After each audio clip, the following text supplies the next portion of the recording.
목포 시내버스 회사 이한철 대표가 기자회견을 열고 6월 말까지만 회사를 운영하고 시내버스 사업을 접겠다고 밝혀 목포시에 비상이 걸렸습니다. 목포시의 앞으로 남은 기간은 2달뿐입니다. 시간은 촉박한데 시내버스 문제 해결을 위한 뚜렷한 해법은 아직 마련되지 않았습니다. 무안군이 전남개발공사가 추진하려던 대형 프로젝트를 전라남도가 보류했습니다. 광주 군공항 이전 문제와 관련된 것 아니냐는 추측과 함께 불만이 쏟아지고 있습니다. 큰 뒷불이 도요대가 목포 갯벌에서 MBC 카메라에 포착됐습니다. 호주에서 부착한 표식도 확인됐습니다. 여러분 안녕하십니까? 목포 MBC 뉴스데스크입니다. 목포 시내버스 운영회사인 태원 유진운수 이한철 대표가 적자를 더 이상 감당하기 어려워 시내버스 사업을 접겠다고 밝혔습니다. 시내버스 회사 운영 시한도 6월 30일까지로 못 박으면서 목포시에는 대책을 마련할 것을 요구했습니다. 먼저 김윤 기자입니다. 목포 시내버스 운영회사 이한철 대표가 사업 포기를 선언했습니다. 모친의 임종을 지키고 오느라 예정된 기자회견 시간을 다소 지체한 이 대표는 자신의 이 같은 입장을 다시 번복하지는 않겠다고 강조했습니다. 버스회사 운영 기한도 6월 말로 못 박았습니다. 118억의 2배인 236억의 재정 지원을 해준다고 해도 저는 안 합니다. 하고 제가 말씀드렸습니다. 저는 제 신념을 확고합니다. 이 대표는 갑작스런 사업 포기 배경으로 모친의 뜻과 임금 체납 등으로 쌓여온 사법 리스크를 들었습니다. 경영 포기에 따른 임금과 가스비 등 부채 310억 원은 개인 재산을 처분해 정리하겠다고 말했습니다. 이 대표는 목포시에 오는 7월 1일부터 교통 대란이 발생하지 않도록 대책 마련을 요구하기도 했습니다. 이를 위해 연말까지 차고지와 차량 등 시내버스 운행에 필요한 인프라를 제공하겠다고 밝혔습니다. 무상으로 제공을 하실 계획이신가요? 시하고 그것은 협의토로 하자고 그랬습니다. 이 대표는 시내버스 운영의 가장 큰 걸림돌 가운데 하나는 목포시의회의 과도한 버스 노선 개입이라며 목포시의회에 대한 비판을 쏟아내기도 했습니다. 앞으로 목포 시내버스가 누가 하든 간에 이게 정상적으로 돌아가고 이러려면 목포 시의회가 없어져야 됩니다.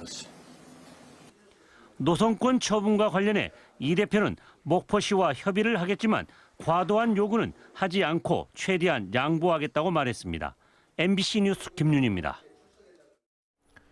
이처럼 이한철 대표가 6월 말까지만 목포 시내버스 회사를 운영하겠다고 선언하면서 이제 목포시의 남은 기한은 얼마 남지 않았습니다.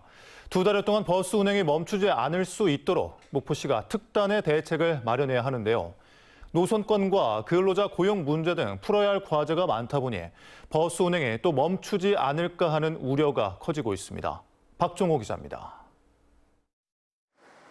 앞으로 진행될 목포시와 이한철 대표의 협상 가운데 핵심은 노선권.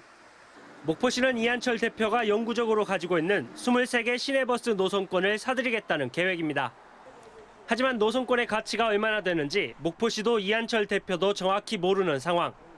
노선권 반납과 매입 문제가 제대로 해결될 수 있을지는 미지수입니다. 그 부분에 대해서 저희 법률적인 검토를 하고 그다음에 태운역하고 협상을 해보겠습니다. 그럼 금액은 어느 정도 주실 것인가 한다고 하면 그래야 저희도 준비가. 현재 목포시가 진행하고 있는 버스 관련 용역은 모두 3가지입니다. 노선 개편은 4월 말, 준공영제 용역은 6월 말, 그리고 공영제 용역은 당초 올 연말에 나올 예정이었습니다. 하지만 목포시는 공영제 용역을 6월 말까지 나오도록 일정을 앞당긴 뒤 3가지 용역을 종합적으로 검토해 목포 시내버스 문제를 어떻게 풀어나갈지 결정할 예정이라고 밝혔습니다. 300여 명에 달하는 목포 시내버스 운수 노동자 등의 고용 형태 문제도 민감한 이슈가 될 수 있습니다. 이 밖에도 각종 예산 마련 등 해결 과제가 산적해 있습니다. 7월 이후 시내버스 운행 중단은 반드시 없도록 하겠다는 목포시. 최악의 경우 관광버스 100여 대를 임차해 임시버스를 투입까지 고려하고 있다고 밝혔습니다. 7월 1일 이후에도 버스가 멈추지 않도록 행정적인 노력을 집중하겠습니다. 저희 이제 관광버스 빌리려고 지금 얘기를 좀 해놨습니다. 그래서 물론 공식 문서가 아닌 구두였지만 목포시는 이달 초 이한철 대표로부터 버스회사 운영 중단 통보를 받았습니다. 그런데 기자회견까지 벌써 2주가 흘렀지만 목포시는 아직도 이 문제를 어떻게 풀어야 할지 여전히 고민 중입니다. MBC 뉴스 박종호입니다. 다음 뉴스입니다. 무안군이 전남개발공사와 추진하려던 대형 프로젝트가 돌연 보류돼 광주 군공항 이전 문제와 관련된 것 아니냐는 추측이 나오고 있습니다.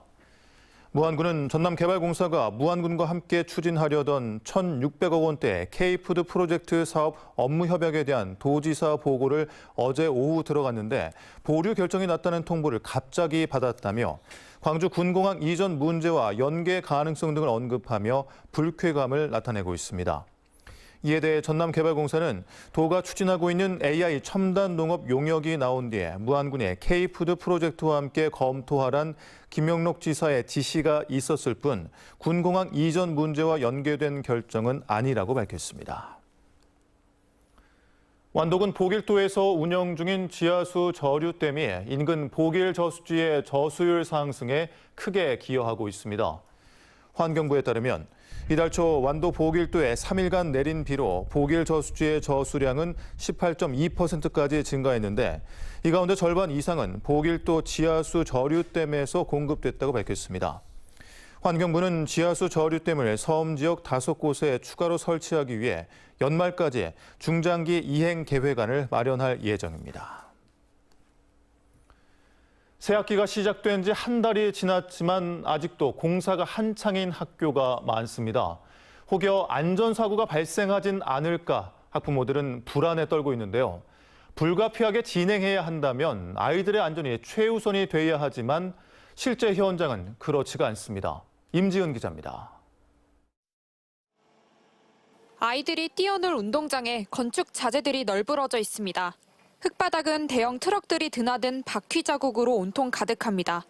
지금은 정규 수업이 끝나고 아이들이 학교 밖으로 나올 시각입니다. 출입로를 통제한다고는 하지만 관리 감독하는 사람이 한 명도 없어 아이들이 그대로 위험에 노출돼 있습니다.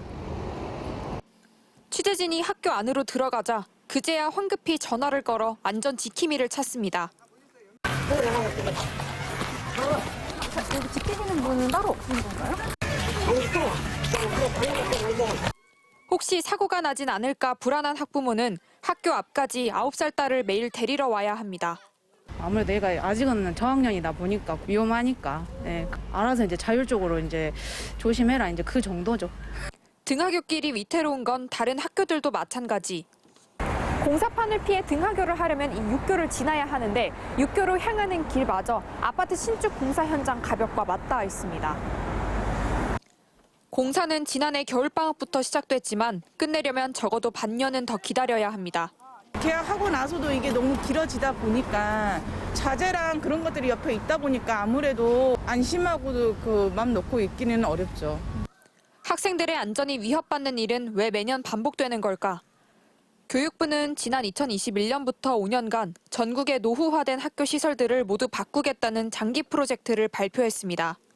하지만 공사 규모가 큰 증개축 공사는 평균 10개월에서 18개월까지 소요돼 불가피하게 학기 중 공사를 진행할 수밖에 없는 겁니다. 또 아파트 신축에 따라 학생 수용이 늘어날 것으로 예상되자 교실 수를 늘리는 공사도 광주 곳곳에서 이어지고 있습니다. 광주시 교육청도 안전관리자를 상시 배치해 위험 요소들을 선제적으로 파악하도록 하는 등 현장 감독 매뉴얼을 만들었지만 제대로 지켜지지 않는 것이 현실입니다. 상주하기도 하고 하지만 등하교 시간에 집중 배치가 되는 거죠. 6개월에서 20개월 정도 소요되는 그런 공정. 저희가 최선을 다한다 하더라도 현재 광주에서 학기 중 공사가 한창인 학교는 모두 12곳. 아이들의 안전은 물론 학생들의 학습권 보장을 위해 더 촘촘한 관리 대책이 필요합니다. MBC 뉴스 임지은입니다. 워낙 장거리를 이동하며 지구 최고의 여행자로 불리는 큰 뒷부리 도요떼가 목포 갯벌에서 포착됐습니다. 호주에서 부착한 표식도 확인됐는데 6,700km를 넘어 날아왔다는 증거입니다. 김진선 기자입니다. 한 무리의 새들이 하늘로 날아오르며 아름다운 군무를 선보입니다. 알래스카를 떠나 태평양을 횡단하는 국제적 보호종 큰 뒷부리 도요입니다. 목포 갯벌을 찾은 큰 뒷부리 도요 60여 마리가 MBC 카메라에 포착됐습니다. 굴 껍데기 위를 거닐며 먹이를 찾는 큰 뒷부리 도요 다리 한쪽에 가락지처럼 생긴 청록색 표식이 보입니다. 철새들의 이동을 연구하기 위해 국가별로 지정된 표식을 사용하는데 오른쪽 다리 위의 청록은 호주 퀸즐랜드의 표식입니다. 40cm 남짓한 작은 몸으로 호주에서 목포까지 날아왔다는 뜻입니다. These godwits coming here to Korea on a non-stop flight that takes 7 days from Australia or New Zealand. They stay here for 6 weeks roundabout and then they move on another non-stop flight. 큰 뒷부리 도요는 알래스카와 호주 사이를 오가며 일평생 장거리 여행을 하는데 중간 기착지로서 서남해안 갯벌을 찾습니다. 호주 표식을 단 큰 뒷부리 도요가 목포에서 확인된 건 이번이 처음입니다. 그 본호에는 그 큰 뒷부리 도요의 모든 정보들이 다 담겨져 있습니다. 그래서 회신이 오면 이 큰 뒷부리 도요가 어디서 언제 달았는지 그리고 이동 경로는 어떻게 되는지 정확하게 규명이 될 것 같고요. 표식이 부착된 큰 뒷부리 도요가 발견되면서 변화하는 철새들의 이동 경로는 물론 기착지 갯벌 등에 대한 보호 방안 연구에도 큰 도움이 될 것으로 기대됩니다. MBC 뉴스 김진선입니다. 전라남도와 경상남도가 상생과 번영의 남해안 시대 실현을 위해 남해안 종합개발청 신설과 우주항공 산업벨트 조성 등 각종 현안에 협력하기로 했습니다. 전라남도와 경상남도는 상생발전 협약식을 개최하고 남해안 종합개발청 신설을 비롯한 남해안 개발과 우주항공 등 5개 분야의 총 12개 협력 과제를 공동 추진하기로 했습니다. 목포시가 2023 대한민국 대표 브랜드 대상 해양 관광도시 부문에서 최초로 대상을 수상했습니다. 대한민국 대표 브랜드 대상은 최고 권위의 브랜드 시상 행사로 목포시는 국제해양 관광도시로 발돋움하기 위한 차별화된 관광 인프라와 전방위적인 마케팅 전략을 추진하고 있는 점이 높은 평가를 받았습니다. 기업도시 솔라시도의 국내 유일 1등급 원형 경주장인 국제자동차 경주장이 매주 특색 있는 행사와 체험 프로그램으로 연간 260일 이상 운영됩니다. 국제자동차 경주장에서는 올해 6월 개최되는 국제행사인 아시아 모터스포츠 카니발을 비롯해 10월 전남 GT 등 국내외 24차례의 모터스포츠 대회가 열리며 키즈 드라이빙 체험장 등 가족 체험형 프로그램도 확대될 예정입니다. 영암군은 코로나19 등으로 힘든 일상을 보내고 있는 군민들의 고통을 덜고 민생경제 회복과 지역경제 활성화를 위해 세대당 20만 원의 재난지원금을 지급하기로 했습니다. 지급 대상은 지급 기준일인 4월 10일 이전부터 현재까지 영암군에 주민등록을 둔 세대주이며 외국인에게도 1인당 10만 원이 지급됩니다. 무안군 의회와 한평군 의회가 교류 협력을 위한 간담회를 열었습니다. 무안군 의회와 한평군 의회는 무안, 한평 두 지역 경계에 있는 무안읍, 현경면, 몽탄면의 농경지의 지역개발 사업 등을 추진할 때 서로 적극 협력하기로 했습니다. 최근 광주 군공항 이전 문제가 무안과 한평에서 뜨거운 이슈가 되고 있는 가운데 열린 간담회였지만 군공항 문제는 언급되지 않은 것으로 알려졌습니다. 해남군이 경제적인 어려움을 겪고 있는 청년에게 월 최대 20만 원의 월세를 지원합니다. 지원 대상은 임차 보증금 5천만 원, 월세 60만 원 이하 주택에 거주하는 만 19에서 34세 이하 무주택 청년으로 대상자로 선정되면 월 최대 20만 원씩 1년 동안 지원받게 됩니다. 경남 고성에서 열린 제40회 회장배 전국 카누 경기 대회에서 전남 카누팀들이 다수의 메달을 획득하며 좋은 성과를 거뒀습니다.